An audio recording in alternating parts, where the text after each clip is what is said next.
Ела, какво ще готвиш, Сали? Днес ще приготвя една бърза рецепта, от части доста здравословна. Понеже с нощи бях доста гладен, тези, които ме познават, знаят, че глада наделява винаги над мен. И затова си направих едни бомбони, нарекох ги фитнес бомбони. Това са сушени плодове с ядки, заляти с бял шоколад и орехи. Трябва да ги блендираме до получаване на ето тази смес, лепкава, изсипваме в тава и застиламе.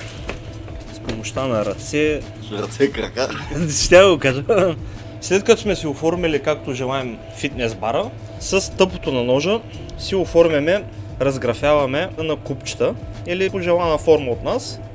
Аз съм си разтопил вече шоколад, може да използвате черен, бял, но според мен белия шоколад си подхожда най-много с стафиди и лешници. Аз ще ви нашаря просто е така. Вие може да загладите, да се получи гладко отгоре. Поръсваме с смилени орехи. Приключихме вече с трудната част. Слагаме го в фризера, за да се охлади и да стегне шоколада. След това сме готови за консумация. Вече е стегнал.